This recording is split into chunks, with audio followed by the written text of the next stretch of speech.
हरे कृष्णा भक्तजनों, हमारे अनेक शास्त्रों में एकादशी तिथि की प्रचुर मात्रा में महिमा गाई गई है। पद्म पुराण में कहा गया है कि सूर्य की दिशा में स्नान करके भगवान विष्णु का दर्शन करने से जो पुण्य फल प्राप्त होता है वह एकादशी व्रत की महिमा की 16वीं कला के बराबर होता है। हमारे शास्त्रों में जितने भी व्रत एवं उपवास बताए गए हैं उनमें सबसे सर्वश्रेष्ठ एकादशी तिथि है, फिर वह चाहे शुक्ल पक्ष की हो या कृष्ण पक्ष की। ऐसी ही परम पावनी एकादशी कुछ ही दिनों पे हमारे द्वार पे आने वाली है, जिसका नाम है आमलिका एकादशी। इस एकादशी का विशेष महत्व है। फाल्गुन महीने के शुक्ल पक्ष में जो पुष्य नक्षत्र में एकादशी आती है उसे आमलकी एकादशी कहते हैं। इस दिन व्रत रखना सबसे श्रेष्ठ माना जाता है। आमलकी का अर्थ होता है आंवला।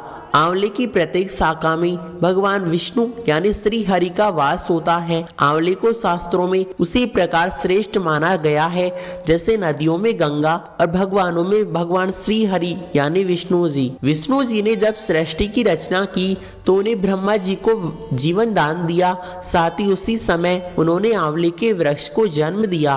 भगवान विष्णु कहते हैं कि जो प्राणी स्वर्ग और मोक्ष की कामना रखते हैं उनके लिए इस आमलकी एकादशी का व्रत करना बेहद ही शुभ होता है। तो चलिए जानते हैं आमलकी एकादशी कब है, इसका शुभ मुहूर्त, पूजा विधि, साथ ही पारण के समय के बारे में। आमलकी एकादशी को रंग भरी एकादशी के नाम से भी जाना जाता है। हिंदू कैलेंडर के अनुसार इस बार फाल्गुन माह के शुक्ल पक्ष की एकादशी तिथि यानी आमलकी एकादशी 20 मार्च 2024 को है।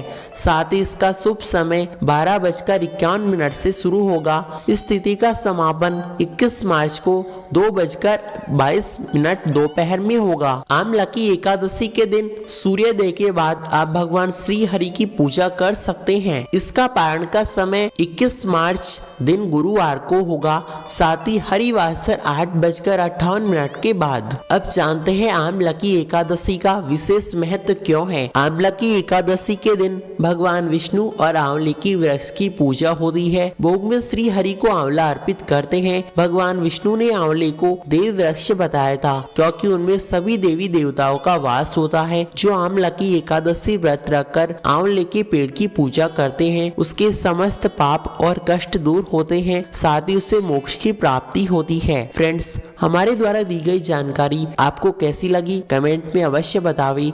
साथ ही वीडियो को लाइक और चैनल को सब्सक्राइब करना बिल्कुल ना भूलें। हरे कृष्णा।